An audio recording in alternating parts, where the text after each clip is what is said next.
Well, U.S. consumers are bracing for fallout from the latest round of tariffs. According to Oxford Economics, the U.S. tariff hike that went into effect on Friday could see GDP drop by around $62 billion, or 0.3%. Overall, tariffs imposed by the U.S. so far could cost a family of four over $750 more per year. Employment could also be impacted, with forecasts saying 900,000 jobs could be lost. Well, let's look a little deeper at this latest move from China and possible outcomes. Sarahan Hatipolu, CEO of Berry and CGTN's global economics analyst, joins me now in studio. So, Sarahan, I think a lot of people were surprised that we're back here. How surprised are you that, given how close things seem to be getting to a resolution, that we're now seeing this escalation instead? Yeah, the speed with which it happened and how it happened was certainly surprising, but we talked about this here before too. I wasn't expecting a comprehensive trade deal. I was expecting one that's based on trade numbers. Even that didn't happen, and that was the surprising part for me at a time when the economies of both countries actually started doing well, having suffered quite a lot of setbacks because of this problem. This was a great opportunity. Progress was being made. So yes, I was surprised, but not necessarily that a comprehensive agreement was not reached. Now, as China retaliated, then we saw the U.S. wanting to impose even more tariffs now, this time on $300 billion worth of additional goods. How does that bode for ongoing trade talks? Well, I don't understand how these negotiations are taking place. I have to be honest, because you really don't threaten a party that is sending their highest delegation in the negotiations to the country 2 days before. I'm not sure the art of the deal, how President Trump thinks about it, but this is certainly not the way it works out. And I believe that the 300 billion tariffs are going to be announced very soon. We're going to see a complete tariff announcements, but I think we've seen this movie before, Rochelle, before the G20 in Argentina. We're getting to G20 in Japan. There's going to be talk. There's going to be kind of easing of tensions because President Trump is watching the stock market very carefully, and we've all seen what it did today.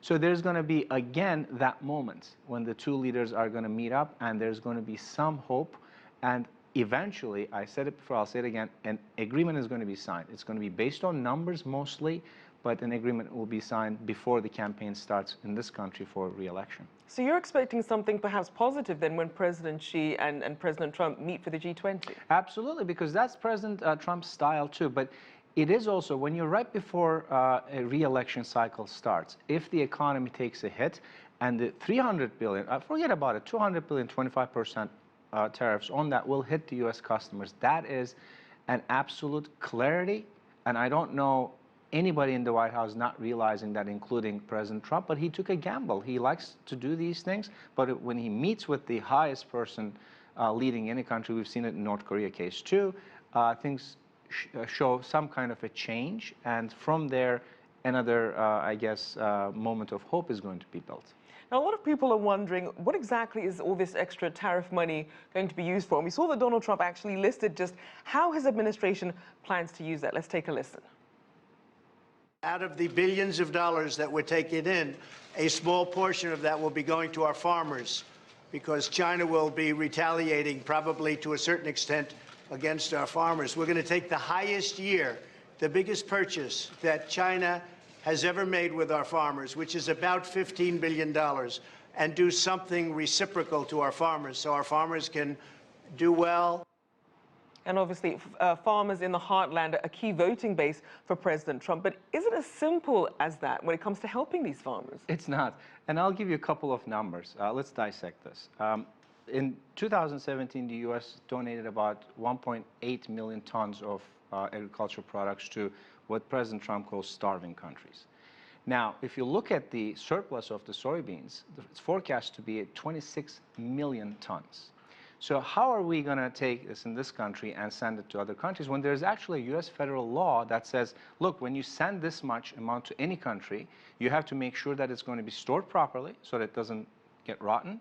And also you have to make sure that you're not negatively impacting the farmers or other industries in that country by artificially lowering the prices. So it's not that easy. This is some kind of a strange logic that I don't understand.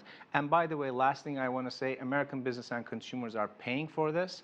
President Trump is saying we're getting the money. It is true, it's going to the budget, but American business and consumers are paying for it. Then it will be used, instead of reducing the budget deficit, for something else. So his strategy is robbing Peter to pay Paul, where both Peter and Paul are American citizens.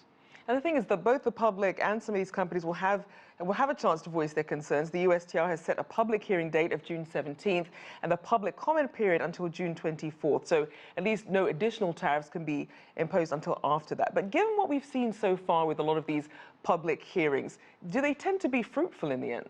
Well, they weren't in the past, but there's a difference with this one because the previous ones were mostly on businesses.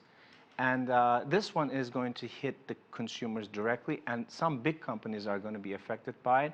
If the tension doesn't get resolved, Rochelle, I am expecting China to actually reduce purchases from companies such as Apple and Boeing, which are already seeing a lot of problems in the markets. So I think it will be different. There will be some exemptions made. But again, we've seen this right again. Those 2 days that you've given me are almost 2-3 days before the G20 meeting. So, and China's tariffs are not going to be operational until June 1. So we have time. Hopefully negotiations will continue. And again, I will say it here, a trade agreement will be signed sooner than later. Well, we'll certainly be following up to see how that all plays out. Thank you. Always great to have you on. Saruhan Hatipolu there, CEO of Berry and CGTN's Global Economics Analyst.